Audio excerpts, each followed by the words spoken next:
दोस्तों, हम इंडियंस कई मामले में इंफीरियरिटी कॉम्प्लेक्स से ग्रसित होते हैं, खासकर अपने कैपेबिलिटीज के मामले में। सुरक्षा एजेंसियां जो हमारी, वो कितनी कैपेबल हैं, ये खुद कई इंडियंस को लेकर मन में शंका है कि they are not enough capable. जब भी पहलगाम जैसा या उरी पुलवामा जैसा कोई अटैक होता है, हम लोग गालियां देने लग जाते हैं, सुरक्षा एजेंसियों की नाकामी है, वो सोई हुई है या फला ढिमका। जबकि मैं आपको बताऊं, थाउजेंड्स ऑफ थाउजेंड अटैक, हजारों अटैक हर घंटे हमारी सुरक्षा एजेंसियां डिफाई कर रही हैं। अब वो कितनी कैपेबल है हम तो जानते हैं अब, लेकिन इसका सबूत हम आपको देने वाले हैं। बीएस धनोआ जो हमारे पूर्व एयर चीफ मार्शल रहे हैं, उनका एक पॉडकास्ट आया हुआ यूट्यूब पर, आप कभी देखिएगा।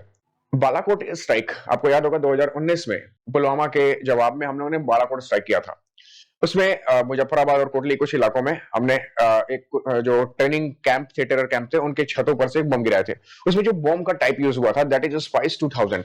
अगर पूरी की पूरी बिल्डिंग फोड़ दी जाए, अर्थक्वेक जैसा एक डैमेज पूरी बिल्डिंग को डिस्ट्रक्ट कर दिया जाए, तो उसमें दोनों केसेस पॉसिबल हैं। अगर कोई बिल्डिंग में कोई ऐसा बंदा भी है जो कि इनोसेंट है, वो भी मारा जाएगा। दूसरी बात कि जो हमारे टारगेट हैं वो बच सकते हैं टेबल के नीचे घुस करके, या कई कॉर्नर्स ऐसे रहते हैं जहां पर। लेकिन जो ये स्पाइस 2000 बम है, वो रूफ की कंक्रीट को छेद करके और अंदर फटता है। अब कहेंगे कि सुरक्षा एजेंसियों के पास क्या कैपेबिलिटी का, इसका क्या रिलेशन है?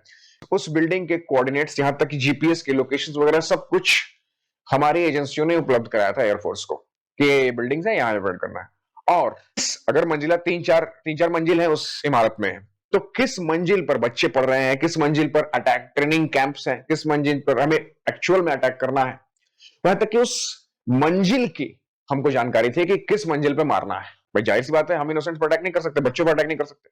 तो हमें उस मंजिल तक का पता था कि किस लेवल पर अटैक करना है। और इसके अलावा और एक और बात, ये जो बॉम्ब है, ये कंक्रीट को पेनिट्रेट करता है, छेद करता है कुछ सेंटीमीटर से लेकर के मीटर तक का। उसके बाद वो अंदर घुसता है, फिर फटता है। इस बीच में मिली सेकेंड्स का टाइम होता है, उसके अंदर बारूद भरना होता है। मिली सेकेंड्स का टाइम हम तभी पता लगा पाएंगे जब हमको ये पता होगा कि उस बिल्डिंग के बनने में उस कंक्रीट की मोटाई कितनी, कंक्रीट की स्ट्रेंथ कितनी। भाई साहब, हमारी सुरक्षा एजेंसियों को ये तक पता था कि उस बिल्डिंग में जो कंक्रीट लगा है, या उस मंजिल पर जो कंक्रीट लगा है, उसकी मोटाई कितनी। बिल्कुल कुछ नाकामियां होती हैं। अगर आप 1000 अटैक दिन भर में रोक रहे हैं, एक सिंगल अटैक हो सकता है कहीं ना कहीं से हो जाए, इसका मतलब यह नहीं है कि हम इनकैपेबल हैं। हमारी सुरक्षा एजेंसियां इतनी कैपेबल है कि टू फ्रंट वॉर को झेलने में कंधा से कंधा मिला करके हमारी आर्म फोर्सेस के साथ लड़ रही हैं। Salute to them. जय हिंद।